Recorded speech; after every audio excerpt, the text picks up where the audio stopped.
Hello friends. NCERT class 8 की history की जो सीरीज चल रही है उसका ये मैंने 2 पार्ट तक बता दिया, ये तीसरा पार्ट है। तीसरा पार्ट का हेडिंग ही है ग्रामीण क्षेत्रों पर शासन चलाना। इसका पॉइंट है 1765 में रॉबर्ट क्लाइव मुगल बादशाह ने बिहार और उड़ीसा की दीवानी ग्रहण किया था। 12 अगस्त 1765 को मुगल बादशाह ने ईस्ट इंडिया कंपनी को बंगाल का दीवान तैनात किया था। जिस समय अस्थाई बंदोबस्त जब लागू हुआ था उस समय भारत का गवर्नर जनरल कौन था? तो कॉर्नवालिस था।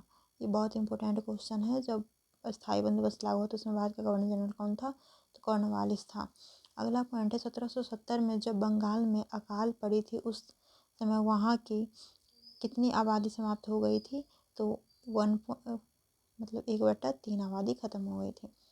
1793 में अस्थाई बंदोबस्त लगाया गया था। अस्थाई बंदोबस्त कब लगाया गया था? तो 1793 में। और किसके समय में? तो कॉर्नवालिस के समय में। महल क्या होता है? तो महल ब्रिटिश राजस्व दस्तावेज में महल एक राजस्व इकाई थी। यह एक गांव या गांवों का एक समूह होती थी। महलवाड़ी क्या होता था? महलवाड़ी बंदोबस्त राजस्व इकट्ठा करने और उसे कंपनी को अदा करने का जिम्मा जमींदार की बजाय गांव के मुखिया को सौंप दिया गया। इस व्यवस्था को महलवाड़ी व्यवस्था कहा जाता था। अगला पॉइंट है दक्षिण भारतीय इलाकों में अस्थाई बंदोबस्त की जगह रैयतवाड़ी व्यवस्था अपनाई गई थी। यानी कि जहाँ पे अस्थाई बंदोबस्त चलता था भारत में, लेकिन दक्षिण भारत में क्या चलता था? तो रैयतवाड़ी व्यवस्था चलता था। अगला पॉइंट है नील का पौधा मुख्य रूप से उष्णकटिबंधीय इलाकों में ही उगता था। 13वीं सदी तक इटली, फ्रांस और ब्रिटेन के कपड़ा उत्पादक कपड़े की रंगाई के लिए नील का इस्तेमाल करते थे। 18वीं शताब्दी में भारतीय नील की मांग और बढ़ गई।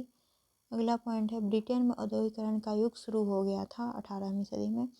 नील की खेती 2 तरीके से किया जाता है, एक निज किया जाता था और एक रैयती।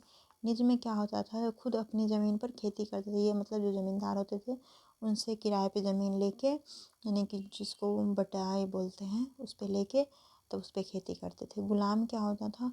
ऐसा व्यक्ति जो किसी दास स्वामी की संपत्ति होता था। 1917 में महात्मा गांधी नील बगान मालिकों के खिलाफ चंपारण आंदोलन शुरू किए थे। यानी कि महात्मा गांधी 1917 में महात्मा गांधी नील बाजार मालिकों के खिलाफ चंपारण आंदोलन शुरू की थी। तो कब? 1917 में। और ये इस चैप्टर में मतलब नील की खेती के बारे में ही बताया गया है, किस तरह से मतलब खेती करवाया जाता था, उसमें क्या क्या देना पड़ता था, कितना कर देना पड़ता था। तो इस चैप्टर में जो मेन पॉइंट है वो मैंने उसका नोट्स बना दिया है। और ये चैप्टर ऐसे इंटरेस्टिंग बहुत ज़्यादा है, लेकिन ये समझने वाला इसका जो मेन पॉइंट था वो मैंने बता दिया है। फिर अगला एक सीरीज चलेगा जिसमें कि मैं बुक से पूरा डिटेल बताऊंगी, पूरे कहानी की तरह चैप्टर को बताऊंगी। वो सीरीज़ भी आप लोग देख लेंगे। तब तक के लिए ये मैंने नोट से इम्पोर्टेंट पॉइंट ही बता दिया है।